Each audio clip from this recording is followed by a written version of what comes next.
this is, you know, not my time of the day. It's really early in the morning. This is my time to be plugged into the matrix, to be in the rat race, achieve, acquire. And then something happens to me after midnight when the day is over. I become really relaxed. And then like I have these existential thoughts and I start thinking about other things. And this thing always fascinates me. I find the universe to be in some kind of dichotomy. I want you to explain that to me. I know you can elaborate on it because I've seen you talk for so long on YouTube. I know you will tell me something. I've never been able to figure it out. See, I never said your movie was too long.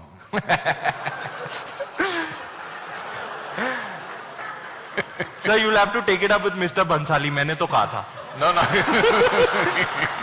उनके scenes काटो, मेरे scenes डालो, मैंने तो कहा था.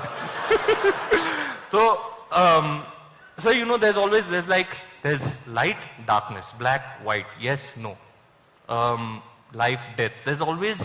I always find the universe to be in some kind of dichotomy, you know. Is that the sense in which you're talking about? But is it like, do you find that too? No, I want to understand in what sense are you calling it as a dichotomy? Like, whatever, like when I have these thoughts, I'm like, there's always two things at play, you know, in every aspect of life, big, small, there's always an opposite. Can you elaborate on that? I need a few minutes. Yeah. भारी सवाल पूछा है भाई ने.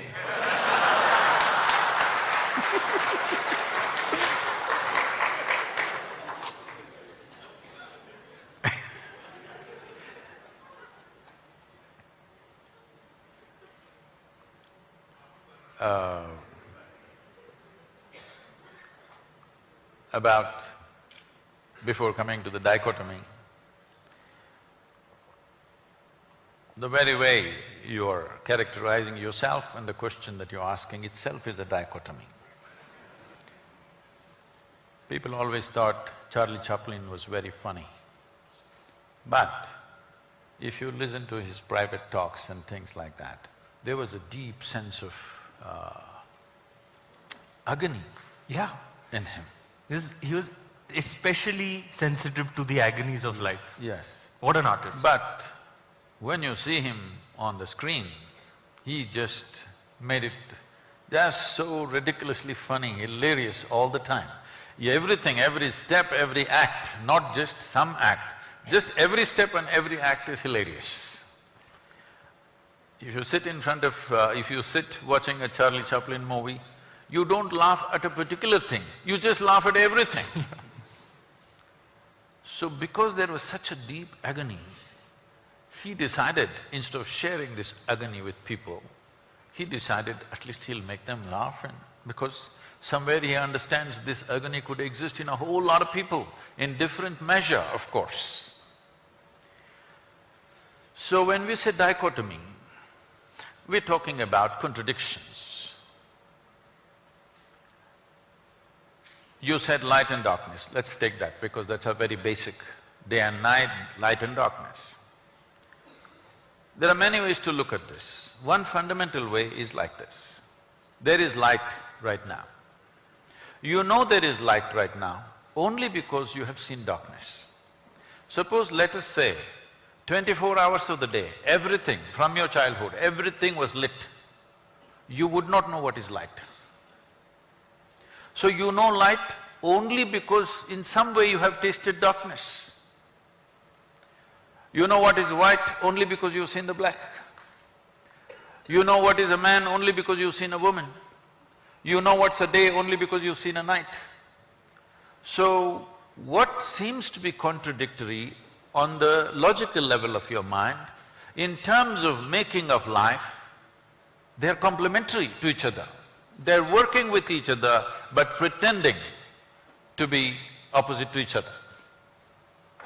This is why in this culture, everywhere in the world, not just here, in one way or the other they figured this and they made it in so many ways, they called it yin and yang, here we called it Shiva Shakti.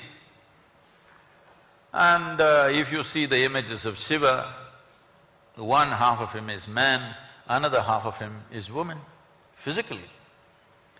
Because what is being depicted here is, this is the nature of physical existence. As long as your experience of life is limited to physical. When I say physical, right now everything that you can see has to be physical, isn't it so? Can you see something that's not physical? Can you hear something that's not physical? Can you smell, taste or touch that which is not physical? Or in other words, your entire experience of life is physical, even your thought and emotion is physical. We can measure it today. We can measure your thought and emotion, that means it's physical.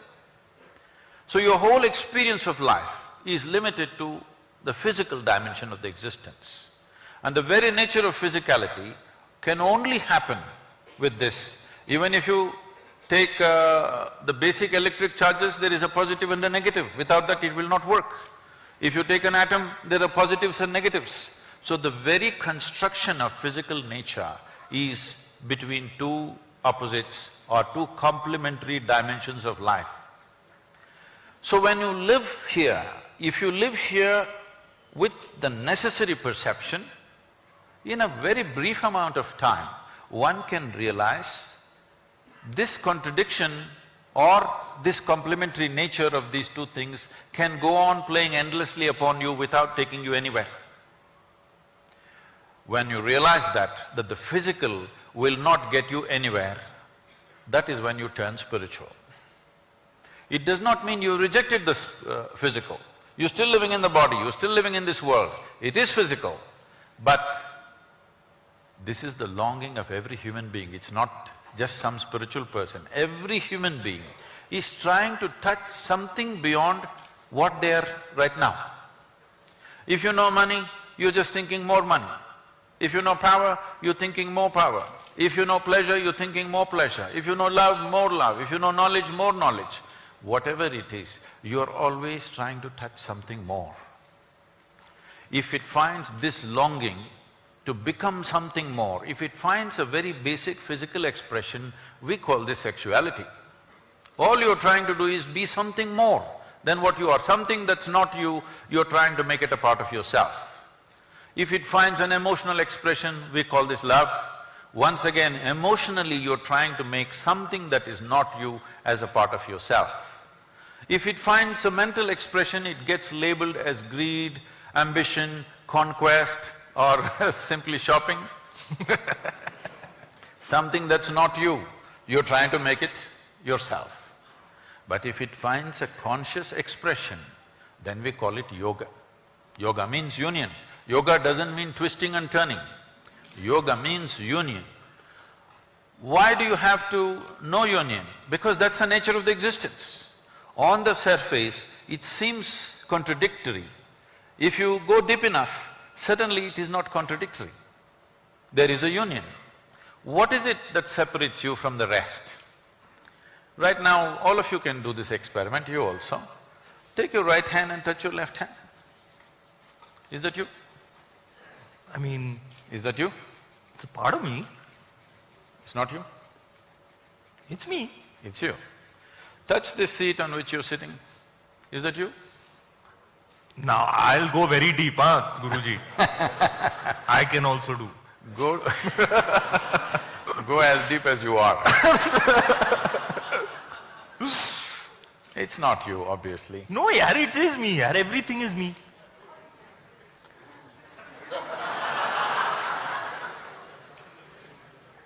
Everything is Pura you. Brahmand.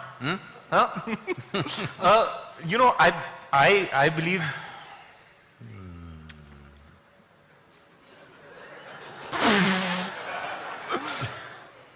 Yeah, everything is… This is a problem of being born in India. You only said it. You only said it. That is, too much spiritual jargon is all over the place without any living experience. This is what happens. This is what happens when you watch too much late night Sadhguru on YouTube. Everybody is talking Anda, Pinda, Brahmanda, but even if a mosquito bites, it bothers them. So, it clearly tells you, this is me, this is not me. What is telling you this? It's just your sensations, isn't it? Here if you touch, there is a sensory response. Here if you touch, there is no sensory response. Or in other words, what you're saying is, whatever is within the boundaries of my sensation is me. Whatever is outside the boundaries of my sensation is not me, isn't it so? Isn't it so? There's water in this, nothing else, okay? Because this happened, I had to go for one match, I had to go to Petersburg and come back to Moscow for another match. So at the airport, we had these days they don't give me plastic bottles of water, they always have glass bottles of water. There's a glass bottle and that has the same shape as usually how the vodka bottles are made, you know. And this bottle came in the screening in the airport and the lady said, you can't take it. So the person who was with me pulled out the bottle and said, Sadhguru, would you like to drink? I took it up and I started drinking, I drank half the bottle. That lady's face just went pale. She started telling the other secretary, he's just drinking, he's drinking. Then this person is trying to explain to her, no, it's water, but she doesn't understand a word of English. She's just started almost getting hysterical, he's drinking half a bottle of vodka right here. Then we went close and showed it's printed in Russian, it is water. Then she said, but the bottle was like that. So, the question is this, there is water here, is this you? Hello? No. If you drink it, does it become you? Yes, right now over 70% of your body is water. So what was outside, if you include it into the boundaries of your sensation, it becomes you, isn't it? And this is how you gathered this entire body.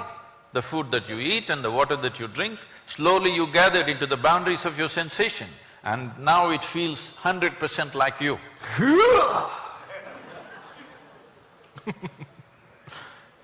I'm gathering a lot of protein these days. So, what is not you becomes you every day. Every day it's happening to you. What yoga means is, you make your life energy so exuberant that your sensory body expands. You heard a phantom leg, somebody lost a leg, though their physical leg is gone, they still have all the sensory leg in place. Because sensory body has a presence of its own. If you become very exuberant within yourself, you will see your sensory body will spread. Suppose your sensory body became as large as this hall, you would experience all these people just as you experience your hands and fingers. If your sensory body became as large as this universe, you experience the entire universe as a part of yourself. That is when somebody calls you that you are a yogi, that means you have experienced the union. Now, if for one moment, if you experienced all these people, really like how you experience your body, you experienced all these people for just one moment. After that, do I have to teach you morality? Thou shalt not kill, thou shalt not steal, thou shalt not harm. Do you have to teach them various kinds of morality? What is a part of you? You have no issue with it of any kind, isn't it? This is what essentially spiritual process means. That is, you transcended the limitations of your physical existence. Spirituality does not mean looking up or looking down. Spiritual process means you understood the limitations of physical and extended your experience to something beyond your physical nature. Because what is physical about you is fully accumulated from outside. Even the first 2 cells was given to you by somebody, isn't it? Hello? Even the first 2 cells are not yours, your parents gave it to you, rest of it is just earth. Most people don't get it till you bury them. But if you get it right now, that what you're carrying as my body is just a piece of the planet. What you're carrying as my mind is just what you've gathered from the society in which you exist. Beyond this, there is something called life. This must come into your experience. If that comes into your experience, This dichotomy business is gone because this contradictory nature or complementary nature of opposites is only related to the physical existence. Physical is like the peel of a fruit. The peel of the fruit is there only as a protective layer. But right now we have made a world where people are busy eating the peel. But the problem with the peel is, if it was totally bitter, by now everybody would be enlightened. The problem is there are spots of sweetness in the peel. People are trying to make juice out of that.